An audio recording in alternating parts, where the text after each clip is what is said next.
Hello, and welcome to Chad and Wess Ruin a Movie. If you'd like to contact us, you can get us at chadandwess@gmail.com. If you like what you hear, you can also follow us on SoundCloud or subscribe on iTunes and leave us a review. If you'd like more information, go to chadandwess.com. Hey everyone, and welcome to another episode of Chad and Wess Watch a Movie. No, Ruin a What? Movie. Messed it up. Yay, we're keeping that. Yeah, we'll keep it. This is Wes. And this is Chad. Oh, it is late/early, but it's fine. I just can't use words. Yeah, I was going to say, early, you say, like seeing a movie early?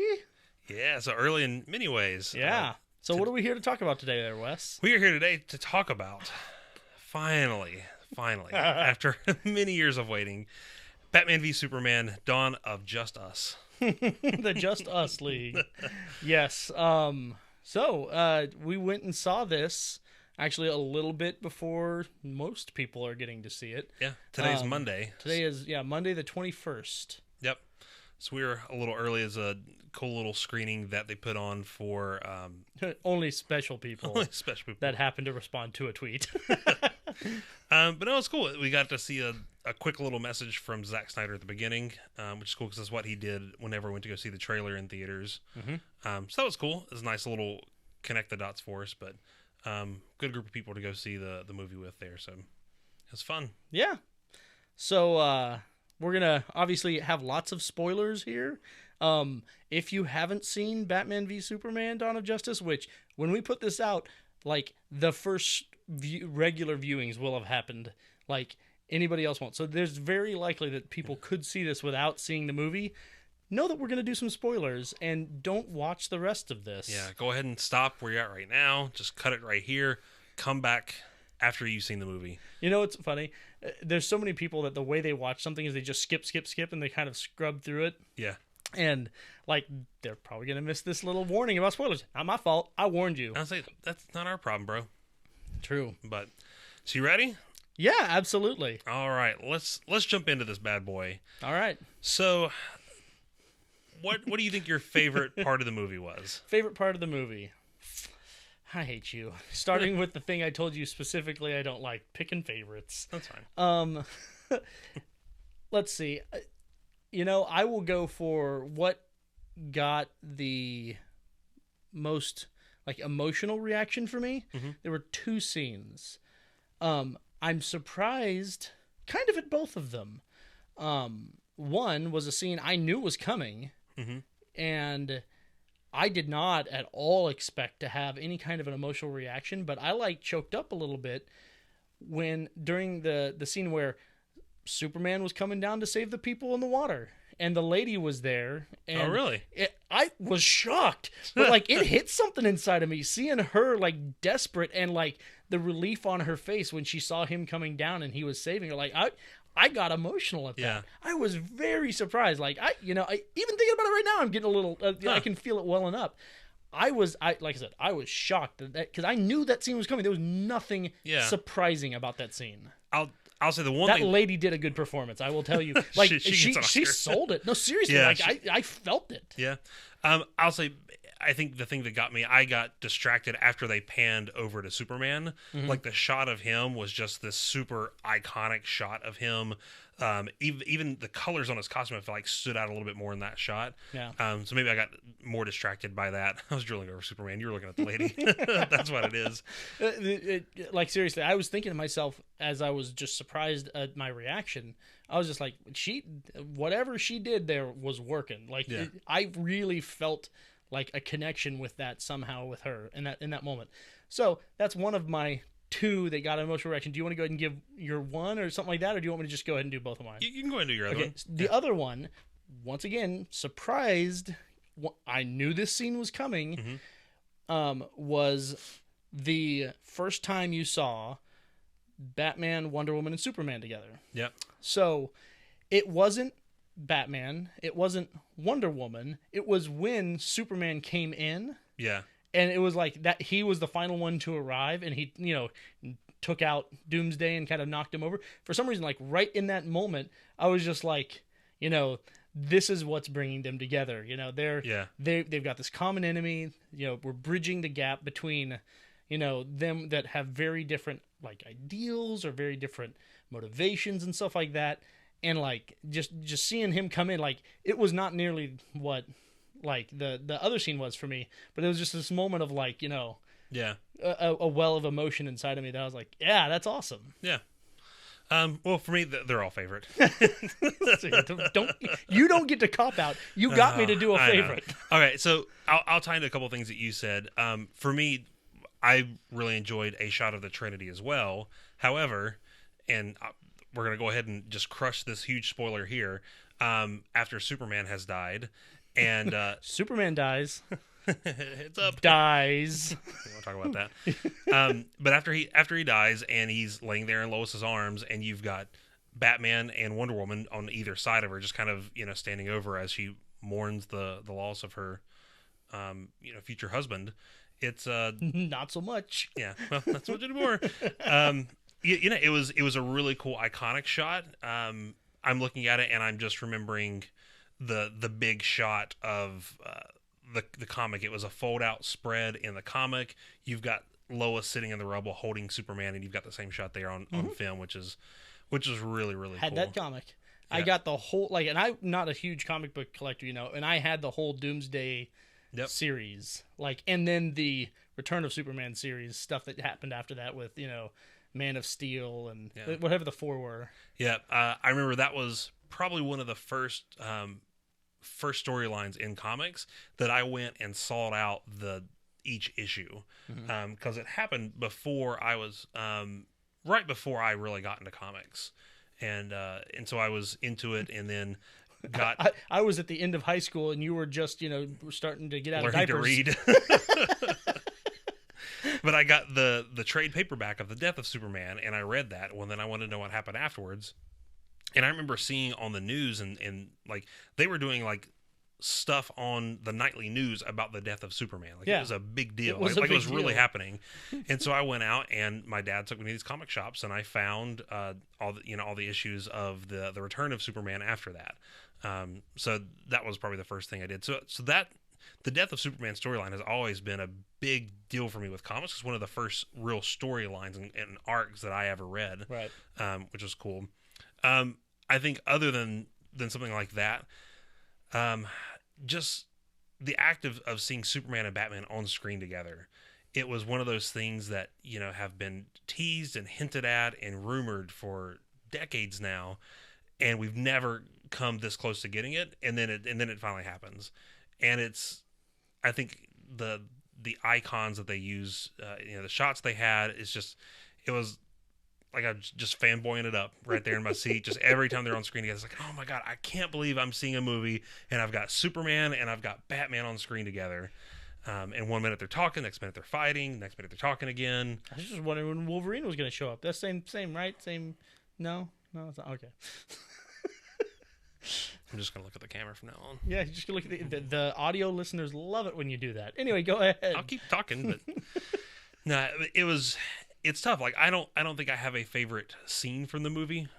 There were some different shots and different segments that I really liked, but I don't know if I can really pick a favorite scene in the movie. Yeah, cop out. Got it. Good. I gave you a couple. Yeah. I know. So all right. So those are our kind of favorite moments or scenes in the movie. Mm-hmm. How about like least favorite moment in the movie? Yeah. There were a couple of things that maybe felt a little rushed. I'm trying to think of a good example. I mean, for a 2.5 hour movie, we're going through the kind of the introduction, which I thought they did a good job with kind of introducing Batman. The movie kicks off with them setting him up, because nobody knows his backstory. Yeah. Well, really glad they included that. Anyway, it's fine. Quasi origin without going through I've got to go overseas. Oh, League of Assassins. Oh, I'm back. Oh, you're not afraid to be. Oh, I'm going to be a bat. Like we skipped all that part. Yeah. Which is fine. So I will say the opening sequence with the murder got me a little bit a little choked up, and I was wondering the Martha Wayne pearls have become such a iconic part of that, which I don't think has always been part of the artwork for when drawing the death scene for them. But it was really interesting to see them do this shot of the guy has actually got his gun inside of her pearls, and it's when he pulls the trigger and the hammer shoots back that actually breaks the pearls. Yep. I thought that was really cool cinematography. Yeah, it's a great idea. It's unique. It's never been done before, but still creating some of the same iconic stuff we've seen. You know what went through my mind in that moment? What's that? Headshot! Fatality. Seriously, I was like, damn, he shot it in the face. Yeah. Yeah, that's pretty rough.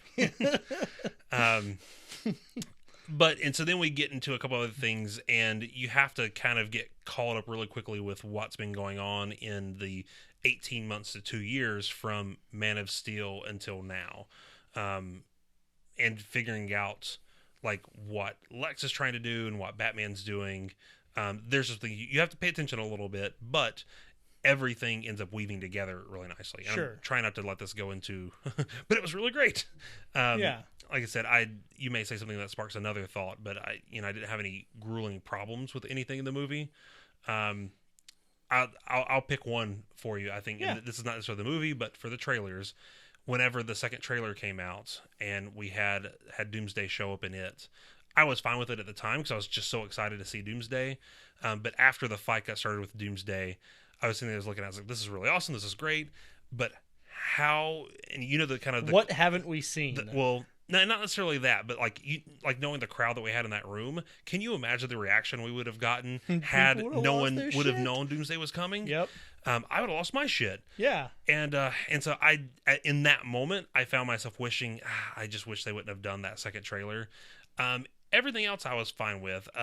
Wonder Woman, I was okay with, which I guess, honestly, if you had left Doomsday out of the trailer, you would have left out some of the Wonder Woman stuff, probably. I mean, she's only in as far as Wonder Woman, she's only in there with Doomsday. Yeah.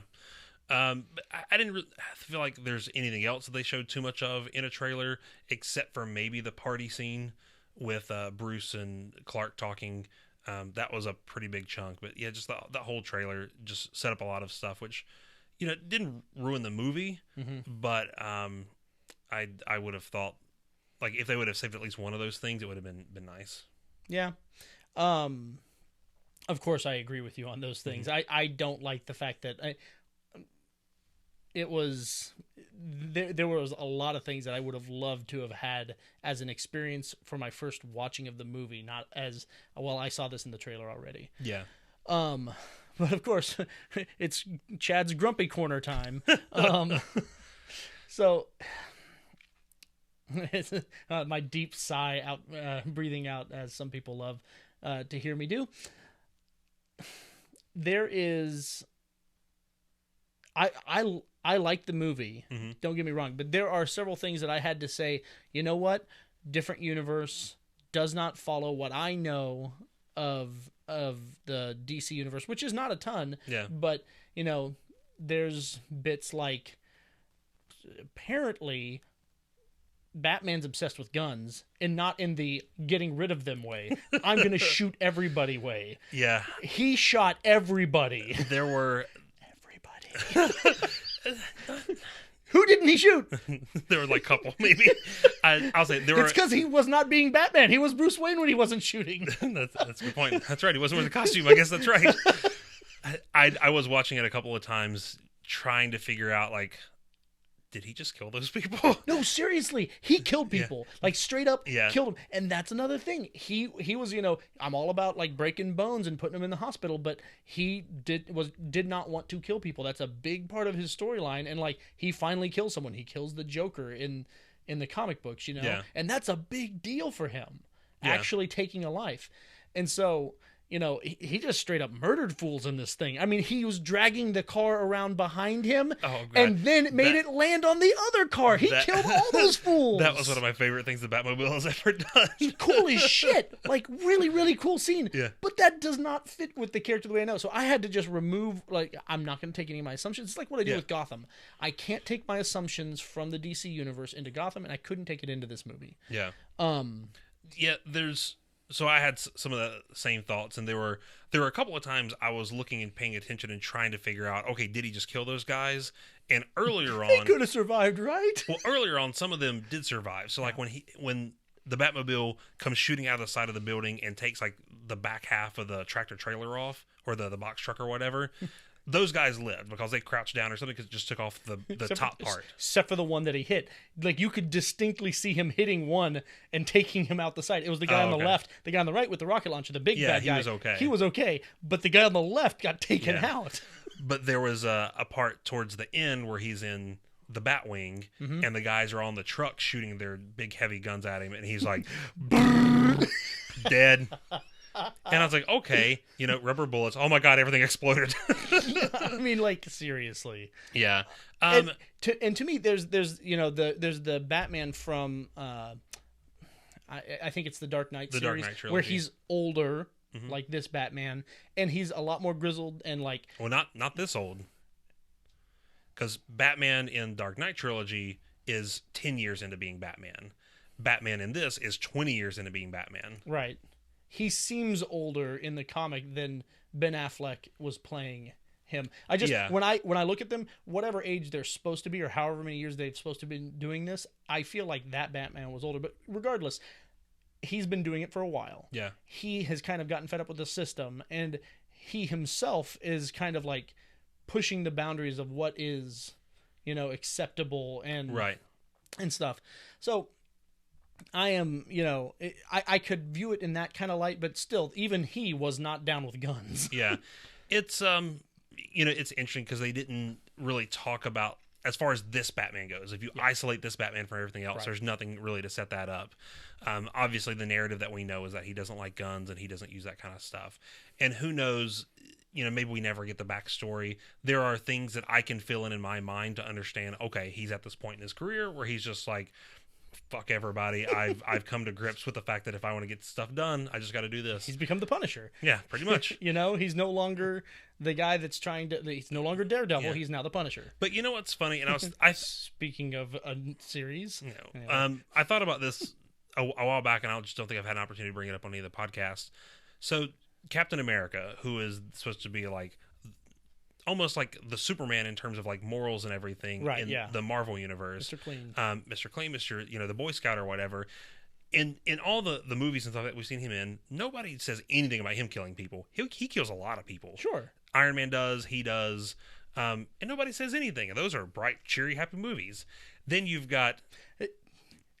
Go ahead. Then you've got DC, and you've got this... very, very, like the darkest or one of the darkest heroes in the DC universe, and he kills a few people, and everybody like, oh my God, he killed somebody. And it's like, I agree if you're basing everything off of the comics, but as far as the character itself, it honestly makes a little bit more sense that Batman would probably kill people than Captain America. Absolutely. I agree with you 100% that if it wasn't for the comic books kind of laying the groundwork of this is who this character is, and then all the other movies that have come out have kind of gone along that same line of Batman doesn't use guns, Batman doesn't kill people, he is a vigilante, and he will injure you to within an inch of your life, but his goal is not to kill. His goal is to capture, detain, whatever. Although in Tim Burton Batman and Batman Returns, he kills people in those movies. I don't remember. I mean, I'm sure he does. Yeah. And I was much less aware of these things back then. Right. I just was watching movies and didn't care. Yeah.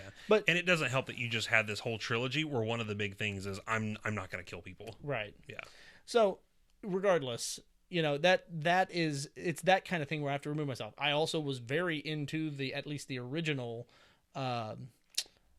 Doomsday storyline. And so Doomsday being Zod transformed by human DNA was weird for me, and so once again, if I remove myself, it's great. It gives them a great way to get rid of him, because the only way you can kill him is with kryptonite, because he's Kryptonian, so it gives them these good plot devices, but it's a big departure from who Doomsday was. A little bit, but not a whole lot. I feel like it's one of those things where you're damned if you do and you're damned if you don't. If he would have been a creature tied to an asteroid that, crash landed on Earth and got loose and whatever, people would have been like, oh, they're just like it's not original. They're just doing what the comics did. And then if you take like in this situation where they recreate his origin and do it a different way, then people are like, well, that's not how they did it in the comics. It's like there are going to be grumpy people on both sides. Sure. Well, you look at. I don't have a problem with it. Bruce Wayne's origin being his parents got killed outside a theater by someone with a gun and shooting him, and that is his motivation. I don't have a problem with, Superman, Kal-El, whatever his name is, Clark Kent, and his origin story. I'm fine with them sticking to that. And sure, there's people are going to complain no matter what you do. I get it, especially today on the internet. Hey, we're on the internet and I'm complaining. But it was such a departure because he also was an alien, but he was not Kryptonian. He was not a mutated Kryptonian. Yeah, he was. What? When did they ever get into that? Well, I'm sorry. He was not a Kryptonian. I'm sorry. He was not a Kryptonian. He was an alien that was experimented on. Actually, no, he was Kryptonian. So that was after they went into that after the original storyline then. Oh yeah, they didn't. There was never anything related to his origins in the Death of Superman storyline. Right. Yeah. So he was originally a God, and now I'm going back and forth. I can't remember if he's Kryptonian or not. It's honestly escaping me. Because I knew that he was, and he had been, he had an origin, but I thought he was originally looked somewhat like he looked, and then as he was experimented on or tortured or whatever it was, he grew the spikes and stuff like that. Now they kind of lost his mind. Whatever race he was, they started with a baby, and whatever this planet was, a very hostile environment, creatures out there, and so they took the baby and they threw it outside. It died. They collected its DNA and as much as they could, the remains, they recloned it and built it again, put it back out there. It died, and they kept doing that over and over and over again until eventually it got to a point where it could not be killed in the same manner twice. And then when it did die, it would always find some way to come back. And so it evolves and then it ends up getting off world and so forth and so on. So, right. Which is why in the comics, Superman kills Doomsday, but then later he comes back anyways. Right. And so once again, it just, there's those things where if I take it away from the comic book, I can be fine with it. And once again, it gives them a great way to kill him off and stuff like that. I would have liked to have seen him stick a little bit more true to what I know from that stuff. Yeah. Because I would have enjoyed that more. I feel like if they would have stuck to that, then his appearance would have come out of left field in the movie. Whereas with the way they did it this time, it made more sense with what Lex Luthor's after. Sure. So once again, it works for their plot. Mm-hmm. I get why they did it, but they could have done any enemy then. They could have had any enemy. You could have slotted in any enemy from that universe and said, oh well, we took Zod and we added our DNA and he turned into the whatever enemy. It could have been anybody. It just happened to, we're going to call it Doomsday. We're going to make it look like Doomsday. Yep. It just, once again, I'm fine with it. Other than I have this stuff because that's actually one of the few things I know from the Superman universe. Is like, I know the Doomsday, at least, the Death of Superman storyline. I mean, me, I could go on with nitpicking things, in the movie. Nah, I know you couldn't. Yeah, I know. But those were kind of some of the big things that stood out to me were where I felt like, once again, they kind of departed from the source material in a big enough way that it was like really noticeable to me. And it was big conscious decisions, the guns with Batman, mm-hmm. and the Doomsday being Zod transmorphed into, just, it is what it is. I will say, as a final, kind of upset me at the end of the movie. They were not brave enough to make you think Superman was dead, and maybe the rest of the movies weren't going to have him in them. They had to show at the very final moment the things raising up off his coffin. It's like, oh no, he's still alive in there. They could have left it. They could have just been like, nope, and then it could have been a surprise or whatever that he was going to come back in one of the movies. It would have been a surprise because they've already confirmed that he's in Justice League. Because they've already confirmed it. They didn't have to confirm it. They could have, once again, tried to keep things a surprise or whatever. I'm just saying, I think it was it would have been a bolder move to just make you think, you know what? Maybe Superman's dead. Maybe the reason why this guy is cast in here, it's another flashback or something like that. We don't know that he's actually in it. I think that would have been a gutsier move. I feel like everyone knows they're not going to have Superman be dead and not be in the Justice League. It's just not going to happen. I'm perfectly fine with the way they did it because it was not one of those things where, oh, he's dead, and Lois is sitting there holding him, and he's like, oh, I'm alive. Which I was kind of waiting for that to see if that happened. They didn't do that, which was great. And I liked it. It was very much of almost like an Inception type moment. Oh God, that's not selling me at all. Yeah. Well, with Inception, there was. Sorry, I'm thinking Interstellar.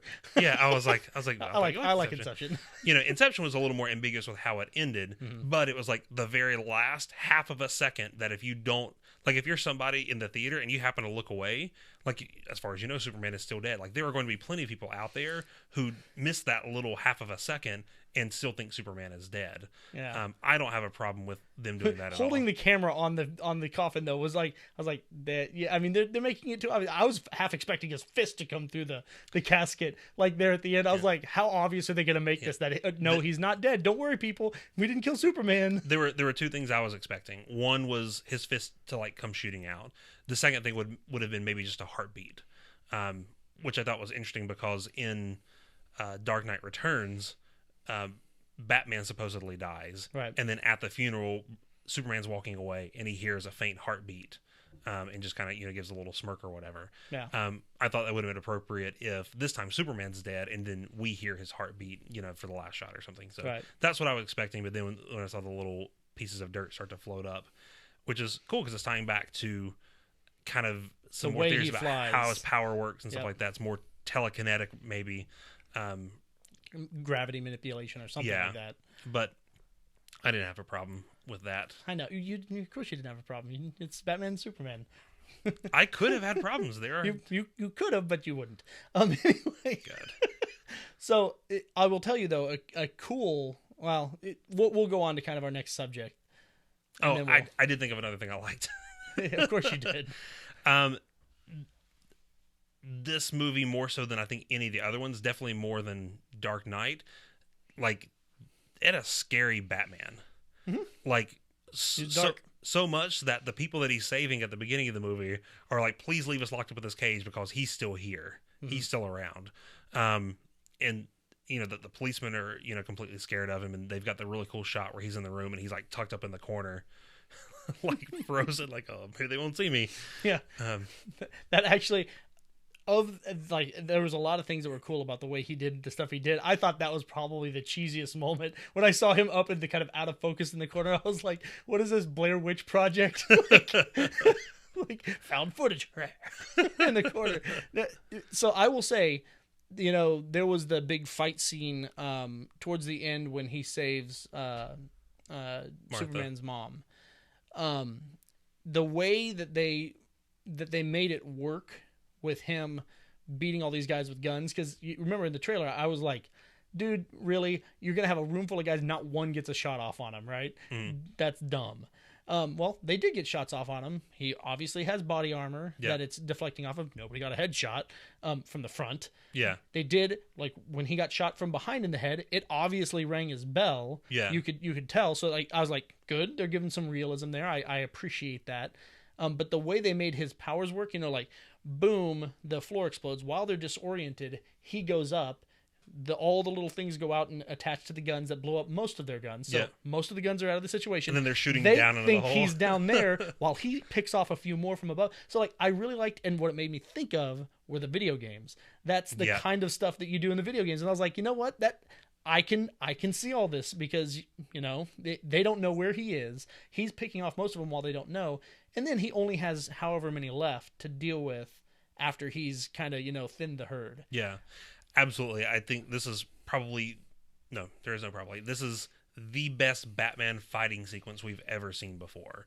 Both in terms of him using a combination of gadgets, his pure fighting skills, his ninja-like, misdirection, just him combining all those things. Like, that's Batman. That's what he does. He's not just punching people. Right. He's not just doing one thing or the other. And it was really cool to see them be able to do that and be able to design a costume that allows the wearer to be able to move around and do all this stuff. So he's not just like twisting around all weird like all the time. Right, like most of the Batmans have. Yeah. Batmans or Batminsies? I can't remember how it goes. Batminsies. So I will give credit like on the way that the direction that they went with a lot of the action with Batman. Yeah. I think they did a good job with making it make some sense and stuff like that. And like from the trailer, just the way that he jumped off the Batmobile or the Bat plane, the Batwing. Batwing. There you go. Whatever, the Batcopter. Shark repellent. Yeah. That was a thing. So yeah, they did, I think, a really good job with that. Yeah. All right. So what's our next thing that we were going to talk about? Next up, we're going to talk about biggest surprise of the movie. What surprised you the most in the movie? So I just thought another thing I had a problem with. That's fine. You can go ahead and yeah, say that if you want to. I'm gonna jump back into the problem camp. Chad's grumpy camp. Because I can keep jumping back and thinking things that I liked. I know. It's fine. I liked the movie. Yeah. I say a lot on this show that I can have a lot of problems with the movie and still really like it. Yeah. I had a ton of problems with the latest Fantastic Four, and I still kind of like the movie. I know, and you hate it, but I still kind of like the movie. Good. Like, it's still fun for me. Anyway. I kind of like it. Like, I enjoyed... I don't know. I can't think of anything that painful. Anyway. So, the way that they introduced the other people from the Justice League, I felt like it was really forced. It's, oh, I've got these files and they already have kind of their logo on them, and she's gonna open one after another and watch this. It's basically, we're getting like little teaser trailers for each one of their movies in there, and that's what it felt forced. It did not feel like in the flow of the movie, the pacing of the movie, it really bogged down for me in that moment. I was like, seriously, she's going to click on each one. We're going to watch a little clip of each one of these. We're not just going to get the nod of, oh, they have files on all of these guys and we're going to find them eventually or whatever, or it's going to be playing on the background, all of them at once. But no, we're going to go full screen and we're going to get this little clip from each one of them. It just, like I said, for me, that felt really forced in the movie. So this ties into one of my biggest surprises. And one of the things I liked about the movie, which was the tie-ins for future movies and the establishment of the bigger universe. I would argue that how they sprinkled these little things in this movie worked much better than Age of Ultron did with setting up Infinity War. Age of Ultron, they have Thor go off on this side quest that has nothing to do with the main plot of the movie. Who goes off and has this little vision, which has nothing to do with the movie, that's obviously setting up Thor Ragnarok and Infinity War. Yeah. This time, at least, it's Batman has acquired this data from Lex in the process of looking for other stuff, has uncovered that Lex is in the process of trying to find other metas. He's become obsessed with finding others. He even talks about it at the beginning of the movie. Right. It would make sense if there are other people out there, then he would have somehow figured this out. Sure. And collected this stuff.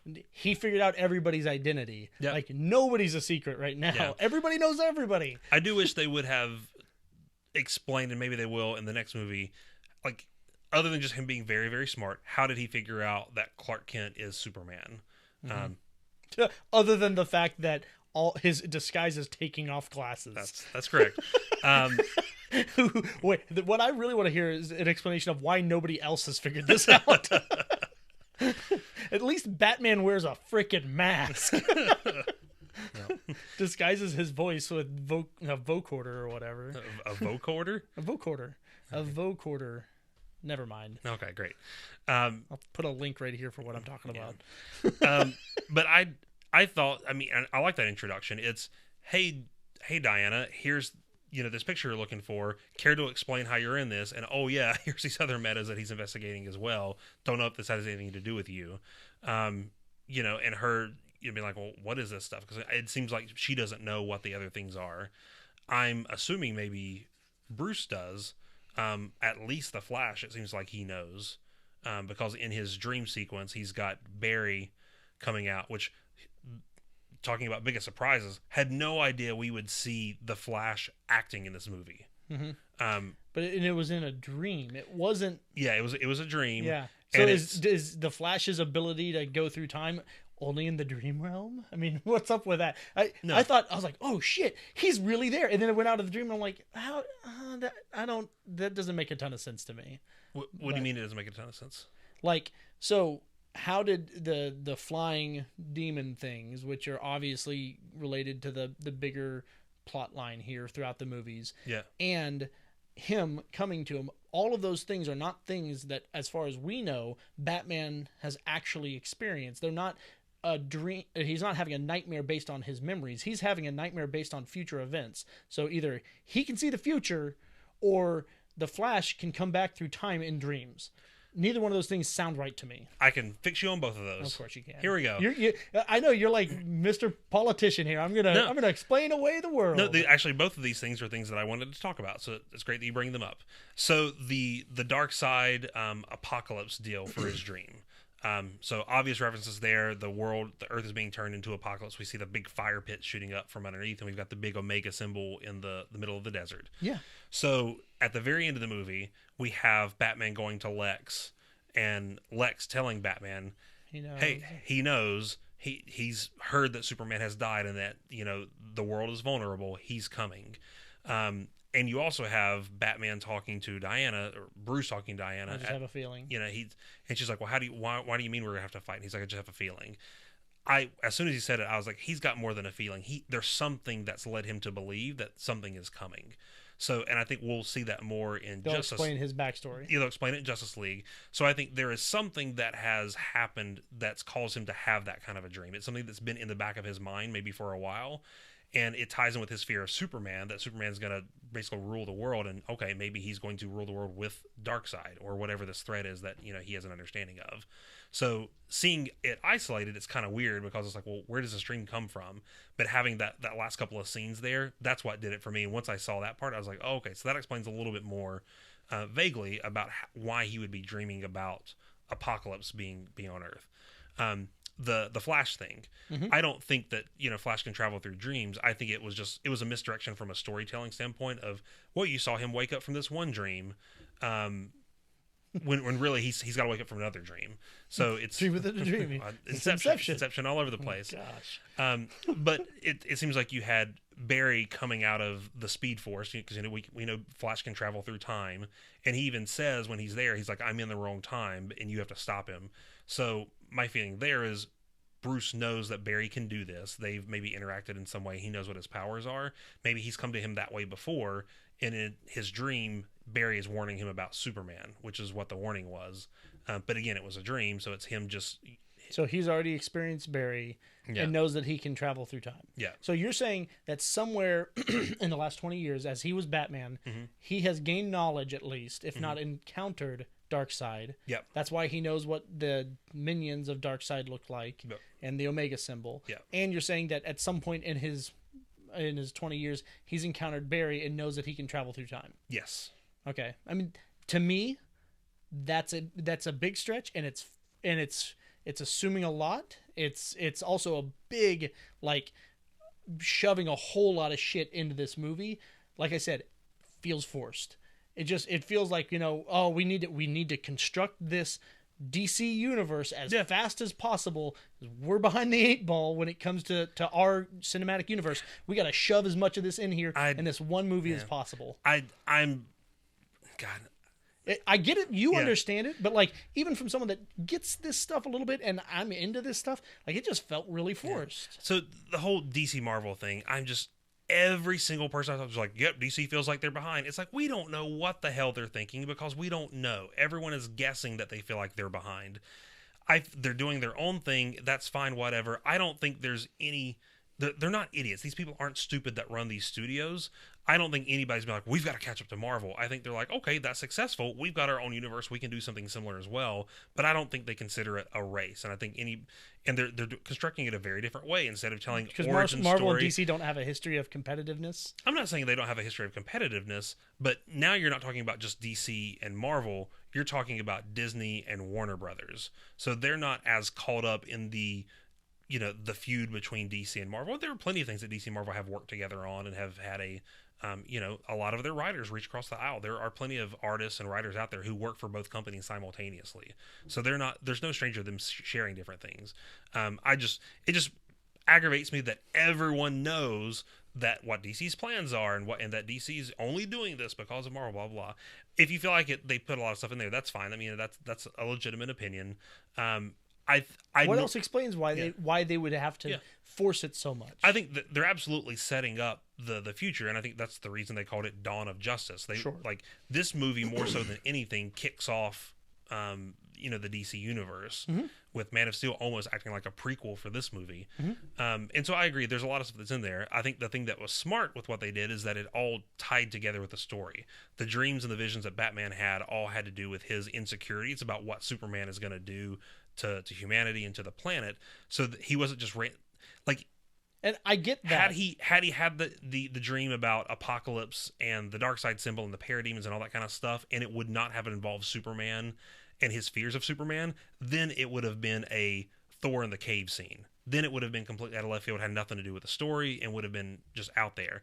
Since they incorporated that, and it was more about Superman than the other stuff, I think that it played well. Yeah, I think they could have left out the flying creatures coming in. I think they could have left out the Omega symbol, and it still would have totally worked in the movie.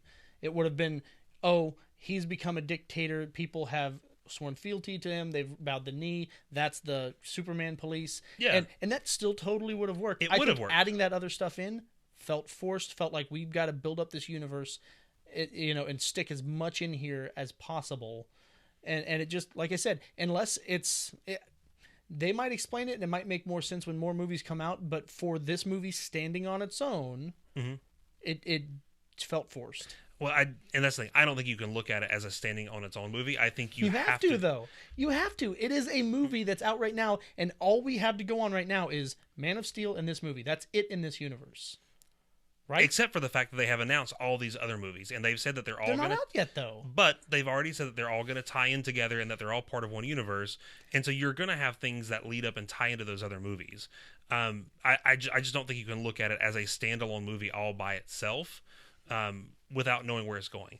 Are they setting up a future movie? Yes, so are absolutely. you saying that for every single viewer that's going to go out and see this movie, they all have to have this knowledge about the rollout of DC's future movies and all this, and they have to know all this stuff that's coming for this movie to make sense? I'm saying it's not going to make sense to people that are just going to be like, oh wow, Batman v Superman, I want to go see that. I think for people who go see it that don't know those other movies, when they see this kind of stuff, and especially when they get to the end where Lex is like, he's coming and things like that, they're going to be like, oh, I wonder if all this other stuff is leading to something. They're going to have questions. They're not going to be able to explain it. But then when they see the other movies, they will. We have the added bonus of knowing a lot of the history, knowing that these movies are coming, to be able to talk about it and explain some of it to somebody who is uneducated. But you're right. For the uneducated moviegoer, they're not going to understand what it means, but that's fine because it's there to be like, whoa, where did this stuff come from? And then when they see the next movie, they'll be like, oh, that makes a lot of sense. Yeah. Okay. We will see. Time will tell what general consensus is if they felt like they stuffed too much and forced too much into this movie. Yeah. I feel like that's going to be one of the biggest critiques of this movie. I could see people saying that. I'm not going to disagree, knowing how the critics do and how some of the people on the podcasts and the shows and things like that do. I could absolutely see some people doing that. Yeah. Anyway. I've got another surprise. Yes. Where? Thing that surprised you in the movie. I'm going to punch you in the face. That's a surprise. That's never a surprise. No one will be surprised by that. Probably the moment in the movie I was most surprised about, not just by things they put in there, but when the Capitol building gets blown up. Was not expecting all those people to die. For real. The fact that... I saw what was going to happen. Obviously, they telegraphed it a little bit in the scene. I did not see it before the scene, though. Like, they did a good job of making you think, okay, he's going to go, he's going to talk to them, whatever. Once you get into the scene, pretty quickly you're like, oh, shit. Something's going to go. Something bad's happening. And actually, I had this moment where the guy in the wheelchair was going in, and I thought he was going to be, like, suicide bombing, like, actually on purpose. I think what happened was Lex gave him that chair and didn't tell him, by the way, this chair's going to blow up on you. Yeah, you know? I totally don't think Lex told him. I didn't see the explosion coming. I was probably more fixated on the fact that Lex had left a jar of piss on her desk. Which I'm like, oh my God, he is sick. Yeah. No, once we were in that scene, there was a point with the guy in the wheelchair that I was like, he is a suicide bomber. He is gonna, and I at first I thought he was aware, and I thought when we saw the letters and stuff like that, and he was like, I was like, oh man, he is like, he's like, this is my chance to get revenge. And I was thinking, well, so does Lex already have some kryptonite? And he thinks, oh, as long as there's kryptonite in the explosion, it's going to be enough to kill Superman. And he just failed. That's where I went at first in my mind. And then I was like, once I saw the drink, I was like, no, he doesn't know. It's in the freaking chair. And I still thought maybe there was going to be kryptonite involved, but it was actually just to set him up and make him even more of a, oh, Superman's bad. Yeah. But yeah, I until the scene started, I did not see that coming. Yeah. Cool. Any surprises from you? Sure. For one, pleasantly surprised with how much I like the movie. Like, I really, really like the movie. Yeah. Definitely, I'm gonna see it again. I'm going to Colorado to see family this weekend, and we had already talked about seeing it. I'm looking forward to giving it a second viewing. Yeah. Knowing what's coming and being able to try to like watch the scenes from that already know what's coming perspective is always good for me on movies. So I'm looking forward to that. I'll tell you a surprise. I was surprised at how brutal they were with Clark's mom. Yeah. Like that I was like, holy shit, they are going to, like, the pictures. I mean, we didn't see the scene, but those pictures, I was like, damn. Yeah. With how brutal they were being, I thought she could die. Oh yeah. I thought maybe something's going to happen and she's going to die. I also thought a couple points that Lois might die. Yeah. I knew that she was going to get caught when she got pushed off. I mean, I had a feeling that someone was going to save her when she was underwater. At first I thought it was Batman. I thought he was going to come in and his suit, even when he wasn't in the the Superman Buster suit, like even when he was in his normal suit, it seemed like it was powered somehow, because the things he was doing, yeah, dude, do all the pull-ups you want, but people aren't moving that kind of weight the way he was moving weight. Yeah, I don't necessarily recall anything that I saw him do in that suit that I was. Can we agree that in the fight scene that was so good with him, he was in his normal suit, right? Yes, normal suit for the fight scene. Normal suit for the fight scene. He put out the bat grapple behind him after he jumped past something and then threw that gigantic box and crushed the dude against the wall. Yeah. That shit ain't happening for a normal strength human. Now, there were some things I felt like in here that we were using comic book physics and a really strong human still within normal strength could do, but it wasn't based in reality. Yeah. Because like I said, I saw like his little montage of Ben Affleck working out. Workout montage. I was like, man, dude, I don't care how strong you get, Superman flicks you and you're gone. Well, and he is. It's funny because he does all those workouts, and then like the first thing Superman does is just with one hand, just like a light tap, and he's like boom across the roof. Yeah, it was amazing. Back to Chad having problems. Gratuitous freaking. It wasn't nudity, but it was as close as they were going to get to nudity in the beginning with Lois Lane in the tub. That was not necessary. Going right over to let's have excuses to have both of our male stars in this movie have their shirts off. It was like fan service time. Like, hey, here's these two guys with their shirts off. Ladies that are going with your boyfriend to see this movie that don't want to see it, at least you got this. I felt like that was not necessary and just added in there. Did Superman have his shirt off any of the movie? Yep. Right there, after that scene, it was him in the morning, and he had his shirt off. He was watching the news in the kitchen. Oh, okay. Yeah. Yep. And so that was something that I locked away in my brain. I was like, this is something that not necessary in this movie at all. Not on my radar at all. I would never have thought that. Yeah, it sticks out to me because I'm just like, I don't know. It was a not necessary to tell the story. It didn't do anything for the story. It was just, we're going to have whatever the guy's name is, the actor, we're going to have him with his shirt off. That's the only reason why he had his shirt off, was just to have an excuse to have him with his abs out there. I mean, in the morning, I don't have a shirt on a lot of times. That's fucking scary. As problematic as that is, it's true. If I'm just out of the shower or something, I'm saying I understand from a human being doesn't always have clothes on perspective, but once again, I feel like it was added in there just to have him have his shirt off. God, you are so negative. Dude, it's the way it is. It's the same thing happens in other movies where I'm just like, it's one thing if they're having a romantic sex scene type of thing and people get naked, but then there's also the, oh, rip, I'm going to just take my shirt off just scene, and it has nothing to do with the story. But he didn't do that. He had his shirt off. Right. I'm not saying he ripped his shirt off. I'm just saying I was giving an example from other movies. I'm just saying. That has nothing to do with this one. It's the same thing. I'm saying he had his shirt off in the movie. It was him, buffing out, and it wasn't necessary. I also think it was not necessary to have that scene. The interaction that they had did not have to happen while she was in the bath. It was strictly added in there to give, hey, you know what? Hey, you get to see her while she's in the bath, and you almost see stuff. You see her practically naked in there. It just wasn't necessary. I feel like you read too much into some things. I mean, you don't think that's a conscious choice when they say we're going to have her in the bath completely naked? Obviously, you can't see things because they don't want an R rating in this. Right. But you don't think that's a conscious choice? I'm saying they didn't create that scene just to have an opportunity for her not to have clothes on. No, they created that scene for them to have that conversation. Yes. They made it in the bath for her to not have her clothes on. See, they decided to make it in that situation. See, I just, and maybe I'm just too optimistic. I refuse to believe they're sitting around the writer's room saying, you know what if she's naked while she's having this conversation? That decision probably does not happen in the writer's room. That decision happens when they're trying to lay everything out that's been written and say, you know what, let's have this scene here, let's do this scene there, let's have this situation, and they're like, we're gonna have this scene with her in the bathtub. I don't think they wrote it originally and been like, oh, and then we're gonna have the bathtub scene where they have this conversation. I don't know. I just, like I said, either way, anywhere they made that decision, they made a conscious decision to do it in that way, and I don't care for that. Okay.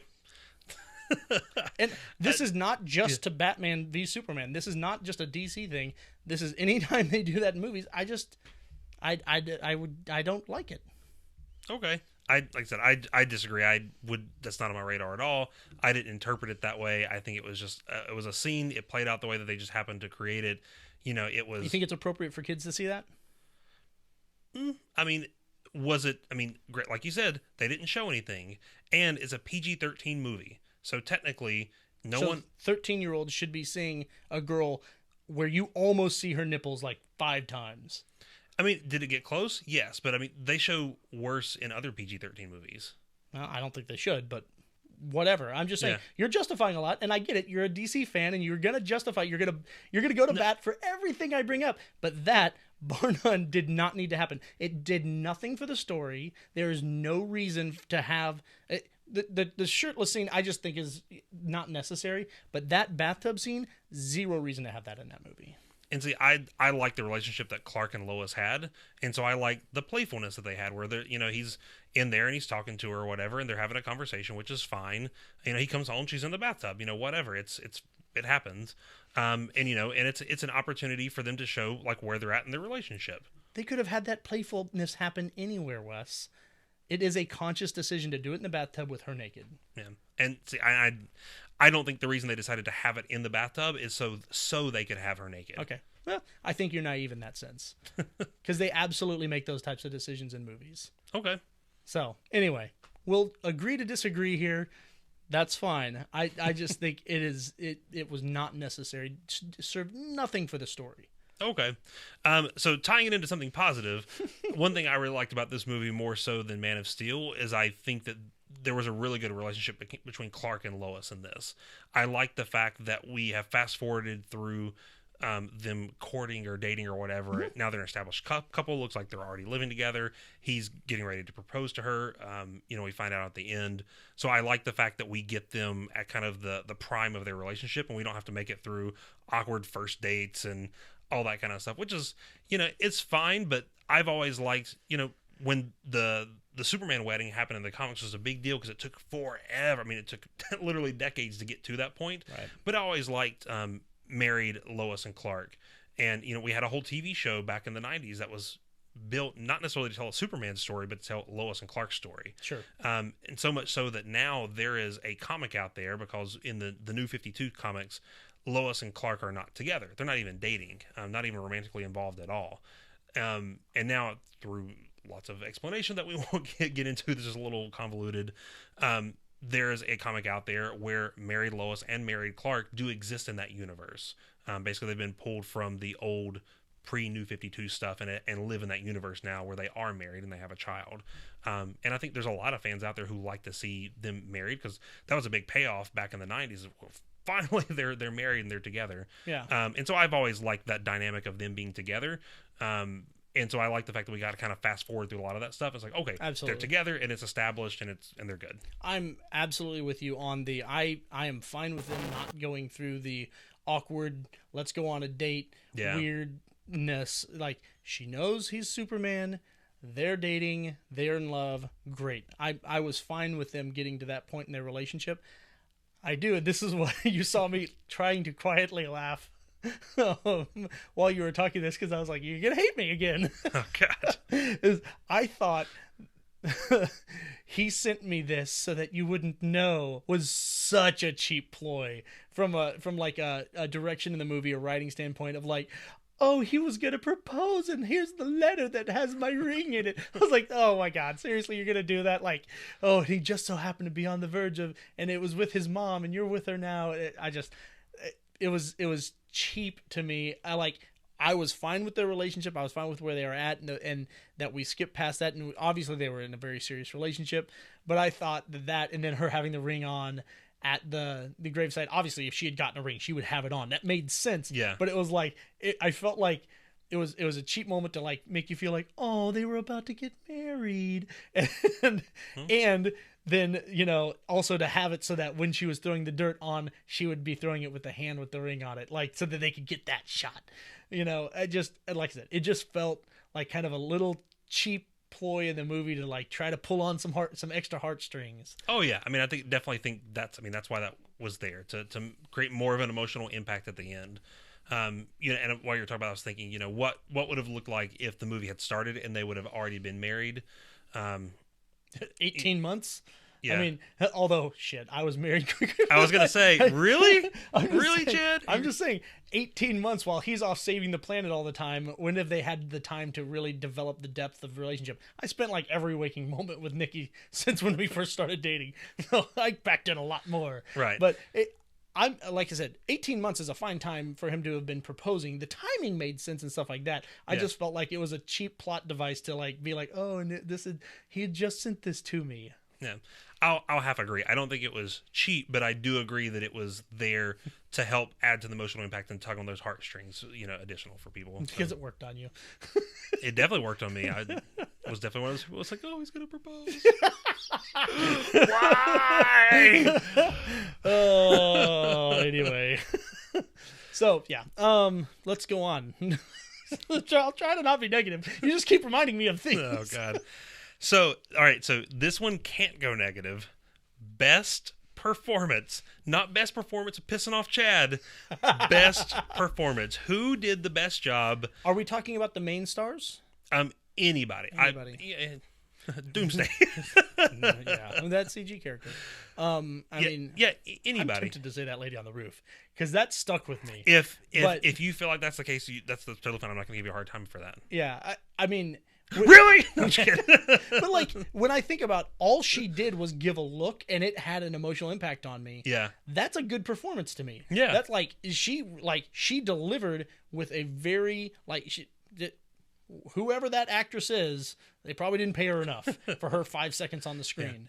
Yeah. Well, I guarantee they didn't pay her hardly anything because since she didn't talk, she's considered an extra and not an actor. Right. So she may not have got paid anything. Yeah. So whatever. We'll skip past that because that was an impactful, and once again, just a quick performance. But I felt like she did a really good job. Aside from that, if I'm thinking about the main characters, I don't know if I really like this Lex. Yep. I know. It says best performance, and yet Chad says, I don't like... I'm vacillating between two people, because I think the direction they went with him, I think Jesse Eisenberg, that's his name, right? Jesse Eisenberg did a great job with the direction they went with his character, with this Lex character. So as far as the performance goes, I felt like he did a good job. I just don't like the direction they went with him. Yeah. When I think about, the people I did like, I want to say, I don't know. I liked Superman in this one. I really, I know. And like on our way out, we heard those other guys talking about how, he's a robot or whatever like that. I felt like he did a good job showing that, showing the struggle that Superman or Clark Kent or Kal-El, whatever you want to call him, 3-name guy, the struggle he was going through, kind of like, man, I really want to help people, and I think I'm helping people, but everything just keeps blowing up in my face, and oddly enough, you look at the lesson Bruce Wayne could have learned from his mother and father was, what did you see his dad do? Ball his fist and go to hit the guy. He got shot and got his wife shot and left his son an orphan. Yeah, deciding to fight back against the guy with a gun ended up getting a lot of people killed. Maybe we learned that lesson, Bruce Wayne. Right, he did learn that lesson. That's why he became the guy with the gun. Yeah, apparently he's shooting everybody. Fight back, I dare you. But no, like I did enjoy, I don't know what his name is, British actor Superman. Henry Cavill. Henry Cavill, whatever. I think he did a great job in the movie. I liked him probably more than I liked him in Man of Steel, and I didn't dislike him in Man of Steel, but I think he did a good job showing that, this struggle that he's going within, or struggling with, as, he loves this girl, but saving her she keeps putting herself in stupid situations, and he has to save her. Yeah. I don't know. So it's between those two for me, I feel like. Okay. I'll have to pay more attention to the lady on the roof, because I think since I'd seen it so much in the trailers, I wasn't paying that much attention to her whenever the scene came around. Right. And it was longer in this than it was in the trailer. They showed more. So whenever I go see it again on Thursday night, I'll pay more attention to it and see if I can muster up some tears too. Yeah. Well, it might not affect me the second time I see it. I just, something took me by surprise about it. And I was not expecting that to be a moment that I even remembered. Yeah. I'll say for Henry Cavill, I didn't necessarily have a problem with his performance. I don't know if they gave him a whole lot to work with in the movie. So I don't fault him for that, because I've seen him in enough stuff now where I think he's definitely got the chops. I just don't know if they gave him that much. And most of the time we saw him as Clark, he was telling Perry that he wanted to write a story about Batman, and Perry's like, nope, not going to do it. I would have liked more Clark time, and I think that probably would have done it for me. But when I was thinking about it, I kept going back and forth. I was going to say Lex. I was going to say Wonder Woman. I was going to say Batfleck. I was like, wait for it. Ultimately, I think when I think of somebody delivering a performance and maybe acting outside of themselves and not playing themselves, I think I have to go with Jesse Eisenberg as Lex Luthor, regardless of what you think of the direction they took with him. Yeah, there was something wrong with him.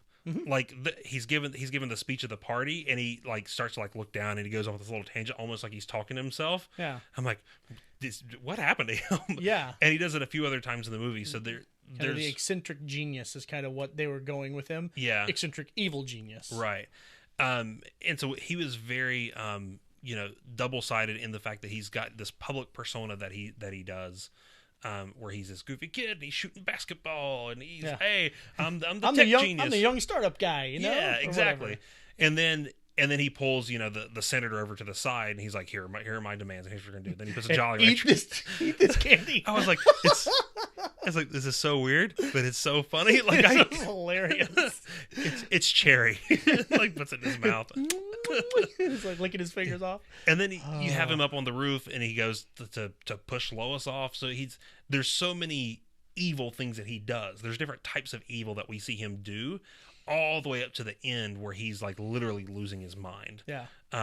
So honestly, I think it came down to him, and I go back and forth about what my opinion is of the way they wrote Lex, because I grew up on businessman Lex, evil, but controlling of his empire, mainly through like Superman the animated series, and then eventually like in the comics and everything. So, but then again, this is Lex Luthor the second. This is not the original Lex Luthor, so we have no idea what the original would have been like. So it doesn't bother me at all. I just don't know if they said, hey, what's your preference? Would you rather have this after having seen it, or would you prefer the other one? I don't know if I've thought enough about it to really formulate an opinion on that. But I think the performance itself was really good. Mm-hmm. Honorable mentions are Bruce and Diana. I thought Ben Affleck was great in it. Like I said, for me, he's my Batman now. Like he was your Batman going into it. He was. I was open to being wrong about it. Like if I did not care as much about his performance as I would have, Michael Keaton or Christian Bale, I wouldn't like that. Wouldn't be the end of the world. But after seeing it, like I really enjoyed his performance. I liked him as an older Bruce Wayne. That's the thing. It's very different because he's playing older Bruce Wayne and not young Bruce Wayne, which the other two guys were playing. So maybe that's a little bit of a difference. Still hooking up with the ladies though. Oh yeah, he's still tagging them. He still got it. Tag him and back him, Alfred. And even Alfred at some point is like, he's like, oh, maybe one day you'll pop out a young Master Wayne. He's like, but probably not holding my breath for that. Right. Yeah. I was not surprised. I was totally fine with him as Bruce Wayne. I think he makes sense as Bruce Wayne. I am not as negative as I was going into it about him as Batman. Oh, I want to give you a hug. But I still I'm still not sold. Maybe he'll bring it around in the additional movies that he's going to be doing.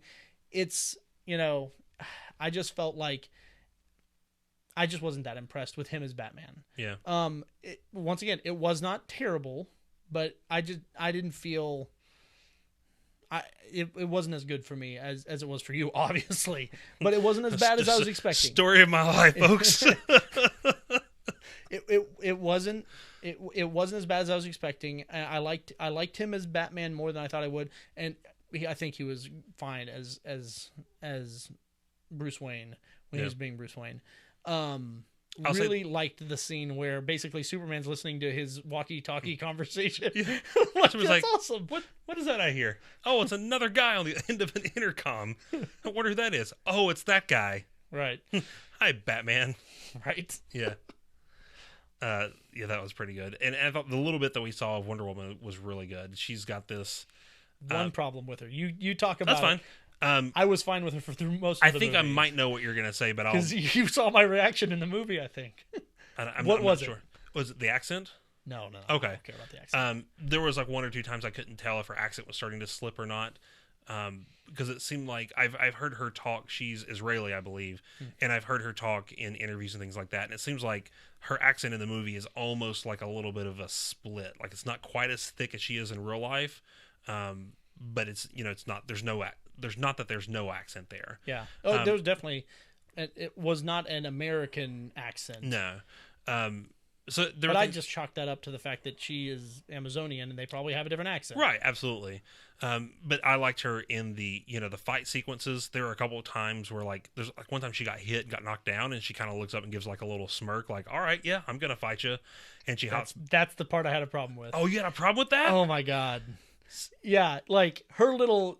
Like she had gotten knocked down, she'd lost her sword and the shield. Like they had gone flying, yeah. And she, with her kind of looking around and like kind of laughing at it, whatever. I was like, in the middle of this fight against this gigantic threat, Doomsday and stuff like that. You really, and I don't even remember if this was after she cut off his arm and he regrew it back. This was earlier in the fight. Regardless, I was just like serious, like that. Just. I didn't care for it in the moment. It didn't feel natural to me. That to me is like that's Wonder Woman, where she up until this point she was resistant. She wasn't necessarily even going to go to the fight originally. She had to almost be convinced to not go or to go, and then she shows up and it's like once she gets into a fight and she knows she has to be involved in a fight, then it's almost fun for her, especially when it's a creature and not the like a human being. Mm-hmm. She's comes from a whole race of women warriors. She's been bred for war her entire life. I know her backstory. She's down for a good fight. Yeah. I'm trying to think. The first person I think about in the Marvel universe would be like Drax. who loves to fight. I don't really know of another good parallel, I think, for her. Sure, and there were times when he was Thor. I mean, Thor, even though he's a guy, is probably the best thing. Thor's always itching for a fight. Even when he comes up against somebody, like when he was fighting the Hulk in Avengers, there were still some parts in that where he was like having a little fun with it. 'Cause he's like, okay, finally a challenge. Right. I just whatever that moment felt really out of place to me. Yeah. It just and see, as soon as I saw it, I was like, that's it. That's what I was waiting for. Yeah. So I liked that. I liked her kind of playfulness as Diana, which I don't know if they ever really call her Diana. I know she's getting off the airplane. They said something. The stewardess goes, or the flight attendant, whatever they call them, was like, "Where are you going, Miss Prince?" And so it's the first time we actually got. And I know her last name is the only time they said it. I can't remember if they ever called her Diana or not. Right.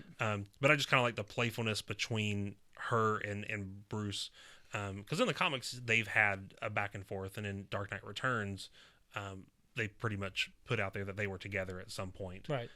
Everything else with her performance, I was fine with. That, like I said, the only moment I had a problem with her was that moment right there. It really stuck out to me. That might have been my favorite part of her performance. So, you and I couldn't be any different, Wes. Any more different. Any different or more.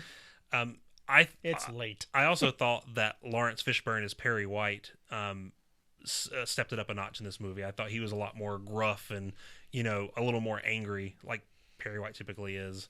He's not quite as J. Jonah Jameson, like yelling about everything, but he's definitely he's a tough customer. Yeah, so, I thought he. So I thought he was good. Performance. Yep. Really, I mean, there wasn't any of the performances that I'm just like, oh my god, that was so terrible. Yeah. To me. Yeah, I didn't think anything was particularly bad. I'm not a huge Holly Hunter fan who played Senator Finch, the lady. I don't think she did anything bad. Throwaway character. She got killed. She definitely ended up being I thought maybe she'd play a more important part, but whatever. Yeah. I was half expecting Superman to do something to at least protect to have caught it soon enough, because they were doing that look back and forth thing, and I thought, oh, okay, he's going to do something. There's still probably going to be some destruction, but nope, It was just straight up murder. Yeah, it explodes up and it goes back to him, and he just kind of got his head, like he's still standing in the exact same spot, and he's just like, shit. Today just got worse. I dropped my breakfast this morning. And interesting to see how Lex was pulling the strings all along. He said for 2 years he's been working on Batman to basically, get him to the point where he is now, where he's ready to fight Superman. Because, it just like to see him kind of be that mastermind behind all the things. I enjoyed that part. I very much like the fact that all those strings came back to Lex. That they tied that up very nicely. Yep. How he's been pushing Batman to hate Superman some more. He's been pushing Superman to distrust Batman. We find out whenever he calls him Clark, okay, he's the guy who sent him those pictures. And I do wish they would have again explained specifically how he figured out Clark was Superman. Right, yeah. The big to me plot hole there is like, well, how did you figure all this out? Other than the fact that it's freaking obvious. Yeah. But nobody else has figured it out, so it's not obvious in that universe. Yeah. I mean, I feel like they could have at least been like, Superman could have been surprised. I'm sorry, it's Chad. Oh, wait, Chad? Let me put my glasses back on. It's me! Oh, you're back! Yay! Chad's back, everybody. Some other fat guy came in here. Aw. Sorry. Everybody that's watching can enjoy my shirt. It says things about me being fat. You did take off your Superman shirt, but I do like the fact that now it's like black and white, because apparently this podcast is opposite podcast. Once again, I don't dislike the movie. I just have issues like I have with a lot of movies. Sure thing, me and Bizarro. So what else? Were there other things we were going to talk about? Just the one other thing that I thought about, there were a couple of Easter eggs that were not so obvious that they threw in there. Yeah, stuff I probably missed.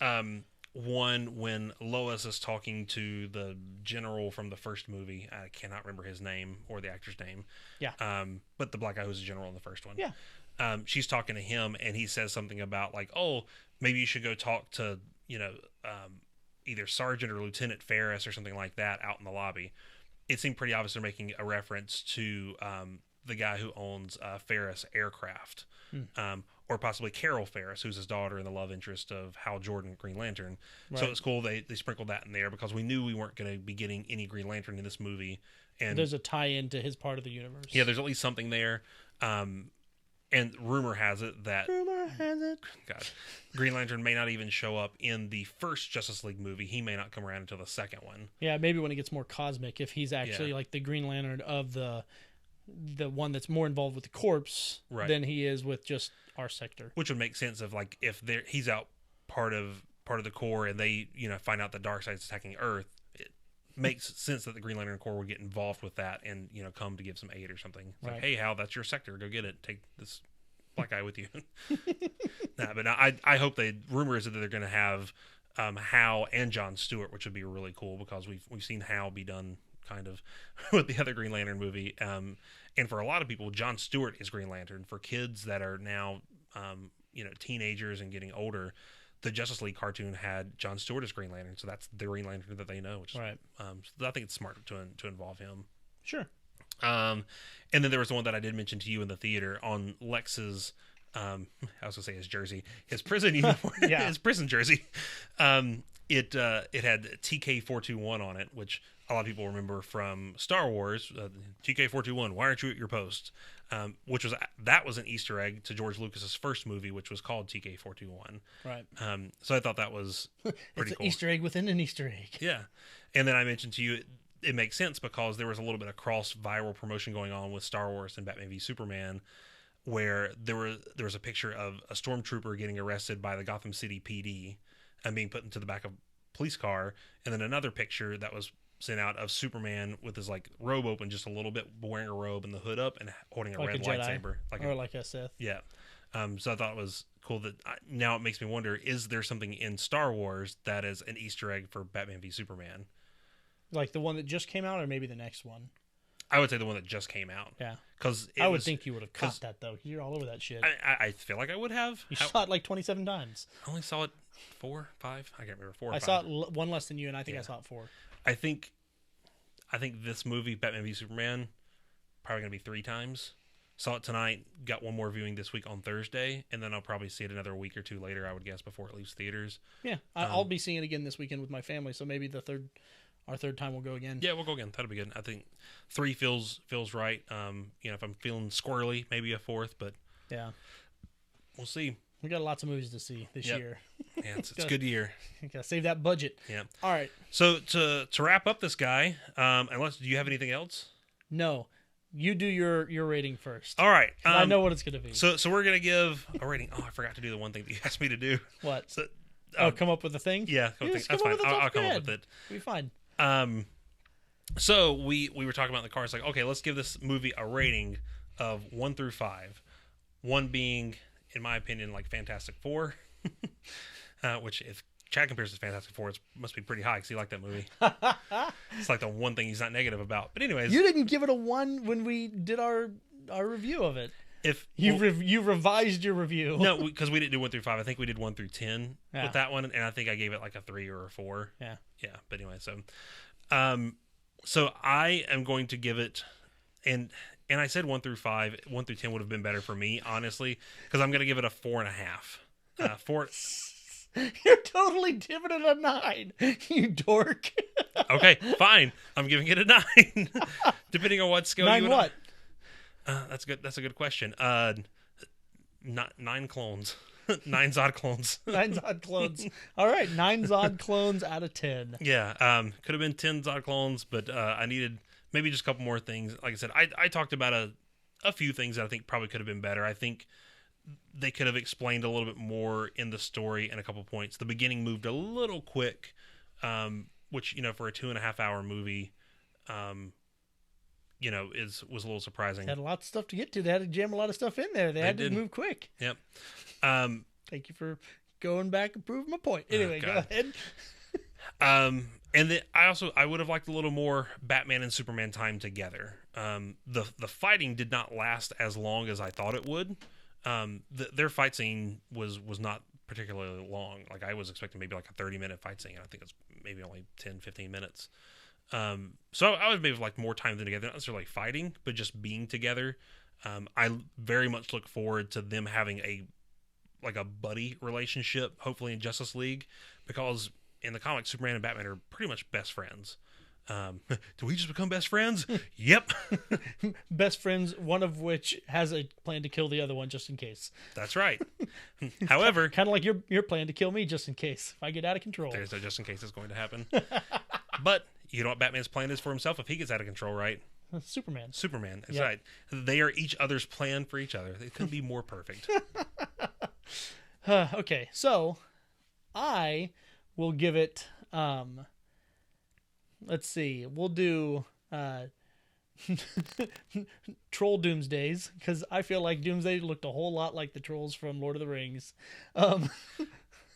You go, and then I'll make a comment I'll about give that. him 8 Troll Doomsdays out of 10. Okay, so 4 out of 5? It would have been 4 out of 5, and I'm sticking with that. Probably my favorite of the current universe. I think I like this more than I like Man of Steel, and I like Man of Steel. Something I didn't talk about when we were kind of talking about it. I feel like people are going to have a problem again with kind of the destruction porn that they talked about with Man of Steel. Like, you know, they don't like the widespread destruction of cities and stuff like that.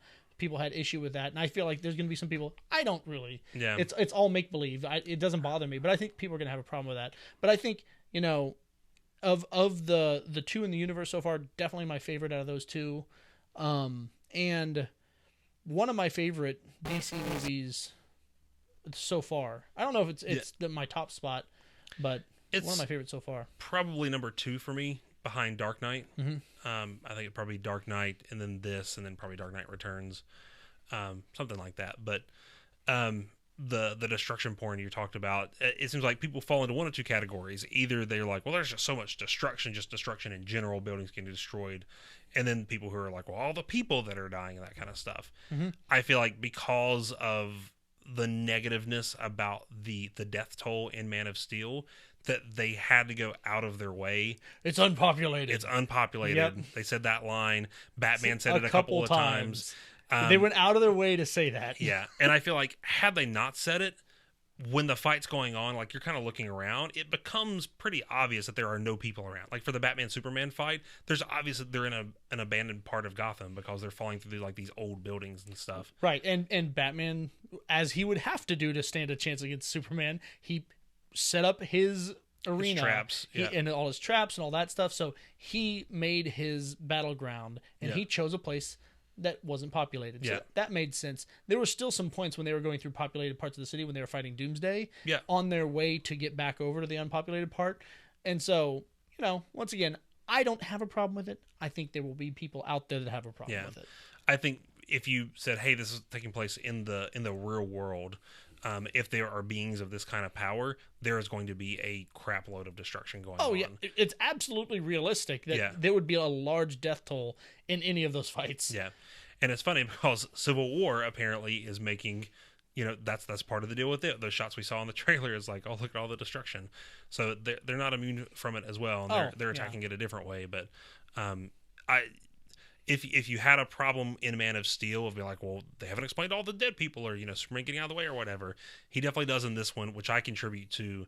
He's now an experienced superhero. He's going to know, especially after that experience, I'm sure he never let that happen again. Oh, yeah. And he made sure, okay, I'm going to fly him to space. That's you know, when I heard people having a problem with that, you know, I was like, he doesn't know. This is the first. He's just discovered his powers. Yeah. He has no idea what's going to happen when he goes up against someone else that has powers. Yeah. You know, and all the destruction. He's just trying to keep up. You know, he's on the ropes. If he had a choice, he'd probably do it away from all the stuff. But he's just trying to deal with it. Yeah. So, like, it totally made sense to me. I never had a problem with it. But, like I said, I just know we're going to hear that. Because we heard the same thing with the Avengers in, you know, New York with all the destruction that was going on there. We heard the same thing anytime we see that stuff in movies. And, you know, people going to be whining about it. That's right. Any final thoughts? Yeah, I liked it. I definitely look forward to more in this universe. I look forward to them developing out the other characters and the next Justice League movie. Obviously, they showed that picture, which is going to be Wonder Woman, the first Avenger. I mean, Wonder Woman's origin story. Like, I can't tell you how much it feels like they're like well, I know they're not doing this directly to be like, oh, well, Captain America, the first Avenger, but it's like, oh, we're sending her back to fight in the World War or something. It's a period piece, right? Which First Avenger was as well, right? And so it definitely makes me feel like that movie. Obviously, they're going to go a different direction with it, hopefully, but of course, she does have a shield also. But it was cool to see that, like, that picture. That's a clear call out to that other movie that we're going to be seeing, because we know that's coming. I look forward to seeing more in the greater DC universe, and I really hope they do a good job, tying it all together and making it feel cohesive. So far, I feel like they have. Yeah. Well, cool. Yeah, I thought it was, like I said, I really enjoyed it. I'm going to go see it a few more times. It's become one of my favorite movies. I just, and who knows, maybe I am blinded so much by there being Batman and Superman in it, but I thought it was a good movie. I thought they tied up all the plot points really well. Everything made sense the way things progressed from one to another, that I felt like it just worked for me. Yeah. Cool. So, well, folks out there, I hope you have really tried to make sure that you have the same kind of experience we did, and you are watching this at 3 a.m. But thanks for joining us. You can find links down below in the description, or in the show notes if you're listening on SoundCloud or on iTunes. If you've been on YouTube, you've probably seen some of the artwork Chad's going to be throwing up, and pictures and references to stuff to help you out. You already said you're going to do it. I know. Fine. I am going to do it. You fine. just make me work so hard, you slave driver. Yeah. So thanks for joining us for another episode of Chad and Wess Make a Podcast. Chad and Wess, what? We ruined a movie this time. And you're falling asleep. Oh, God. Your bite. Dang it. Anyway. Bye-bye. Bye. This has been Chad and Wess Ruin a Movie. Don't forget you can email us at chadandwess@gmail.com or visit our website at chadandwess.com. Follow us on SoundCloud and subscribe on iTunes if you like. You can also leave us a review. See you next time.